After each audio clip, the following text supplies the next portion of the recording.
October 23, 1935. 10:12 p.m. Newark, New Jersey. The back room smelled like cigars that had gone cold. A man Bumpy trusted stood too close to the door. The gun wasn't drawn yet. That was the point. In this world, the weapon came last. Bumpy Johnson watched the man's hands, not his face. Hands tell the truth faster. The right one hovered near a coat pocket. Not nervous. Ready. Sit, Bumpy said. The chair scraped once. Too loud. The room went quiet after. Silence was the signal. When sound leaves a room like that, it means someone has decided. Bumpy knew this man. Grew up with him. Ate with him. Trusted him to carry messages when messages could get you killed. That was the leverage. Not the gun. The history. The man swallowed. The smell of cheap whiskey crept up between them. Bumpy didn't move. Outside, a car engine idled. That mattered. This detail will matter soon. The man's eyes flicked to the door. What? Too fast. He wasn't waiting for orders. He was waiting for timing. You hear about Schultz? The man asked. Bumpy nodded. He already knew. Everyone knew. The difference was when they knew, and who told them first. Dead? The man said. Like that. He snapped his fingers. The sound echoed longer than it should have. Bumpy let it. The man leaned forward.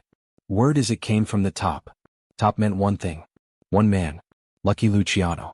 Bumpy kept his voice even. Word from who? The man hesitated.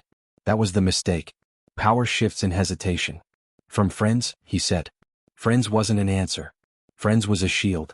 Bumpy stood. Slow. Deliberate. He felt the cold edge of the table against his thigh. Cold meant control. It grounded him. The man's hand dipped. Just a little. Bumpy raised a finger. Don't. The room froze. The car outside cut its engine. Silence again. Whoever was out there was listening. The man looked confused now. That was new. Confusion meant the plan wasn't unfolding the way he'd been promised. Someone had lied to him first. You think I don't know why you're here? Bumpy asked. No answer. You think I don't know who told you to come? The man's jaw tightened. Attell. Bumpy walked past him. Close enough to smell the sweat under the whiskey. Close enough that a gun wouldn't help without consequences. Sit still, Bumpy said softly. You're safer that way. That sentence landed heavier than a threat. Because it implied options. The man whispered, they said you'd fight. Bumpy smiled once. Not friendly. Calculated. They don't know me. This was the first loop. Who actually ordered this betrayal? Bumpy reached the door and opened it. The hallway light cut across the room. Two shadows waited outside. Italian silhouettes. Well dressed. Come. No rush. That answered part of the question. Not all of it. Bumpy turned back. You were sent to see if I'd panic. The man shook his head. No. Bumpy leaned closer. You were sent to see if I'd beg. The man didn't respond. His breathing said enough. Dutch Schultz was dead. Everyone knew that. What nobody knew was why the message reached Bumpy through this man, and not directly.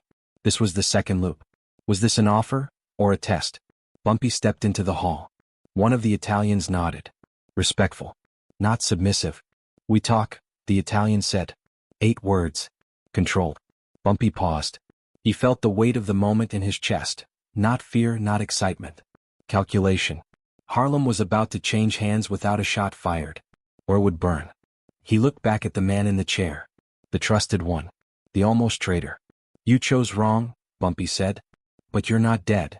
The man looked up, stunned. That's mercy, Bumpy added. And death. Third loop locked. Would Bumpy destroy betrayal, or weaponize it? As Bumpy walked down the hall, he already knew the answer. He'd learned it years earlier. Guns end men. Deals end eras. And he didn't know yet that this moment would rewrite everything. Oh, we'll get to that.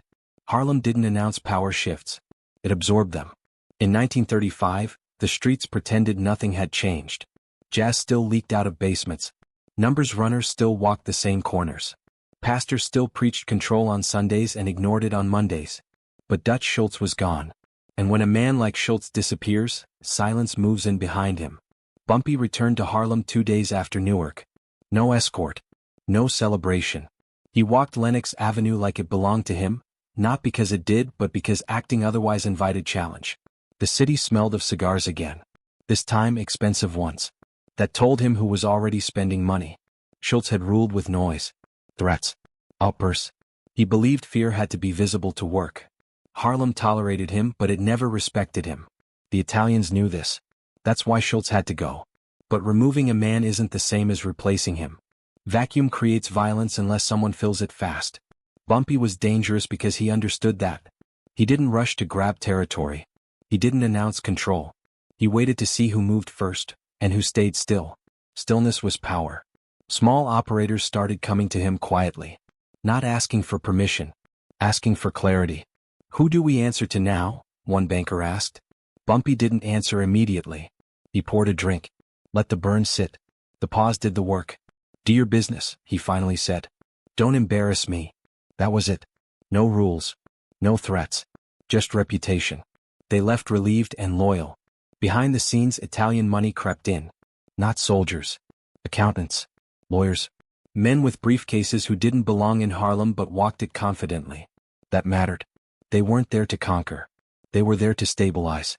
The Italians didn't want Harlem. They wanted predictability. Schultz had been unpredictable. Bumpy wasn't. That was the real alliance forming, not between gangs but between philosophies. Bumpy's rivals didn't see it yet. They thought this was temporary. They assumed Italians would eventually muscle him out like they did everyone else. That assumption would cost them everything. One lieutenant tried to test him. Nothing dramatic. Just pressure. Late payments. Missed meetings. A subtle push. Bumpy invited him to dinner. No guns. No threats. Just conversation. The man talked too much. That's how Bumpy knew he felt powerful. Midway through the meal, the music stopped. The room went quiet. Sound disappearing again. Another shift. Bumpy leaned in. "You think protection is violence?" The man frowned. "Isn't it?" Bumpy shook his head. "Protection is permission." The man didn't understand. Not yet. The next morning, every supplier the lieutenant relied on refused him. No explanations. No insults. Just closed doors. By nightfall, the lieutenant came back. Shaking hands. Different smell. Fear replaces confidence fast. Bumpy didn't gloat. He didn't even mention it.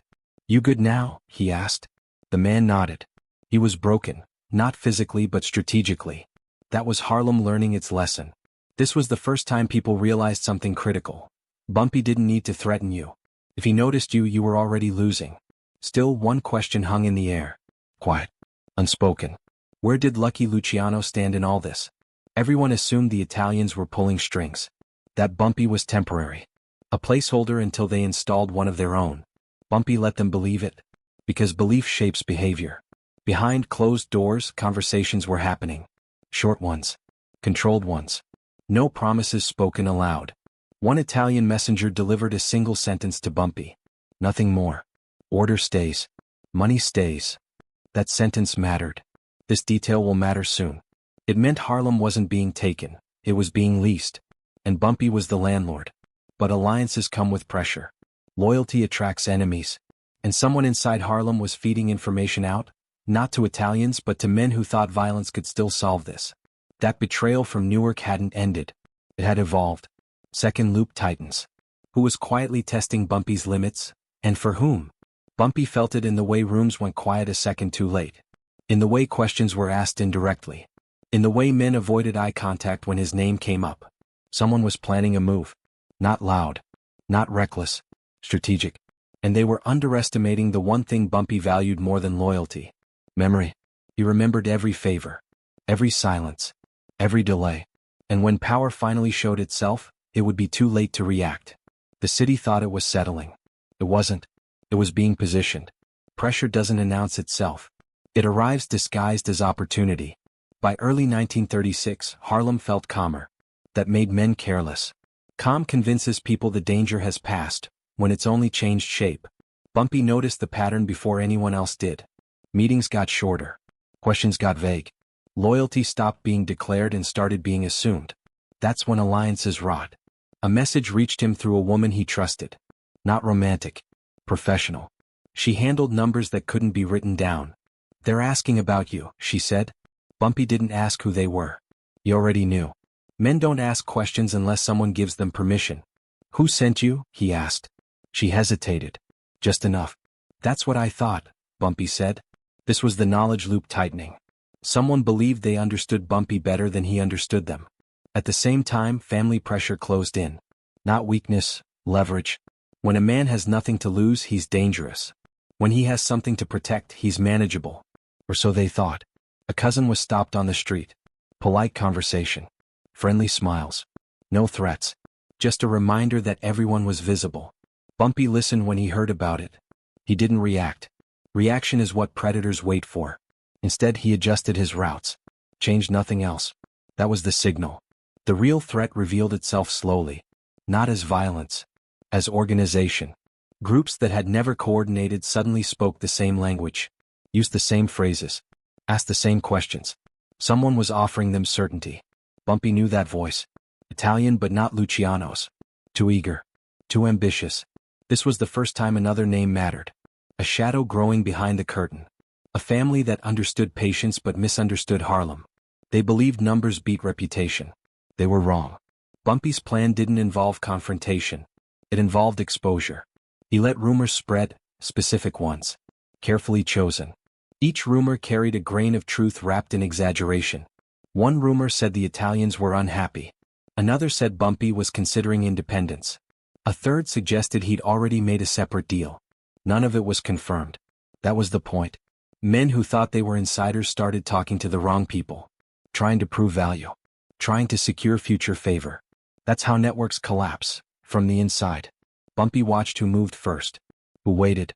Who panicked. One man came to him late. Sweating. Afraid. "They want me to choose," the man said. Bumpy poured him a drink. The smell of cognac hung between them. Burnt and sharp. "Who's they?" Bumpy asked. The man named names. Quietly. Too many names. That was the fatal mistake. Confidence makes men overestimate how much they should reveal. Bumpy nodded once. "You already chose." The man realized it too late. Not because Bumpy would punish him, but because by speaking he'd expose the map. This detail will matter soon. The threat wasn't immediate violence. It was replacement. A slow squeeze. Cut access. Starve influence. Let Bumpy become irrelevant without ever touching him. That kind of move only works if the target reacts emotionally. Bumpy didn't. Instead he sent one message. Not to Harlem. Not to the streets. To Lucky Luciano. Not a threat. Not a complaint. A question. "Are we stable?" That was all. Luciano understood immediately. Stability was the currency. If someone was destabilizing Harlem, they were challenging Luciano, whether they realized it or not. Days passed. Nothing happened. That silence was louder than gunfire. Then a response came back. One sentence. "Handle your house. Permission without fingerprints." That was the power loop snapping shut. Who was really protected, and by whom? Bumpy moved quietly. No orders. No meetings. He let men discover on their own that doors no longer opened. That favors dried up. That conversations ended faster. The ones who tried to play both sides felt it first. Not punished, isolated. Fear spread, not because of violence but because nobody knew why it was happening. Uncertainty breeds obedience. By the time his rivals realized what was happening, their network had already turned on itself. One question remained unanswered. Who had underestimated him enough to believe this would work? Bumpy already knew. And soon they would too. The confrontation didn't happen in Harlem. That was deliberate. It happened in a quiet office downtown. No music. No crowd. Just a desk, 2 chairs, and the weight of decisions that didn't need witnesses. The air smelled faintly of ink. Fresh contracts. New authority. The man across from Bumpy believed he was winning. His posture said it. Relaxed shoulders. Open hands. Confidence without tension. He thought this meeting was a formality, the final step in a process already decided. He spoke first. That was the tell. "You've built something impressive," the man said. "But it's time to modernize." Modernize meant replace. Bumpy didn't respond. Silence stretched. The man filled it like men always do when they think they're in control. "Harlem needs structure," he continued. "Clear lines. Predictable leadership." Predictable for whom? Bumpy leaned back. The chair creaked once. That sound mattered. It broke the rhythm the man was riding. "You've been talking to my people," Bumpy said. The man smiled. "Everyone talks." Wrong answer. Bumpy reached into his coat and placed a folded paper on the desk. He didn't slide it. He placed it. Ownership, not negotiation. The man glanced down. His smile faded. Names. Dates. Meetings. Contributions. Routes. A complete map. His map. The man looked up slowly. Where did you get this? Bumpy met his eyes. Come. Controlled. You taught them to talk, Bumpy said. I taught them to listen. This was the twist. The men feeding information weren't betraying Bumpy, they were being managed. Every rumor. Every leak. Directed. Controlled. Harvested. The man's hands tightened. Not around a weapon. Around realization. You don't understand, he said. This goes higher. Bumpy nodded. I know. That answer landed hard. The power flipped quietly in that moment. No raised voices. No threats. Just clarity. You thought Harlem was territory, Bumpy continued. It's infrastructure. The man swallowed. The ink smell suddenly felt heavy. Permanent. You can't remove infrastructure, Bumpy said. You reroute it. And I'm the route. The man leaned back now. Defensive posture. But this ends if you walk away, he said. Clean. Bumpy shook his head. It ends if you stay. That was the moral loop closing. Spare or destroy. Bumpy didn't need blood. He needed correction. He stood. Straightened his coat. The man watched, powerless now, understanding that he'd never been negotiating. You'll tell them it was your idea, Bumpy said. That Harlem stays stable.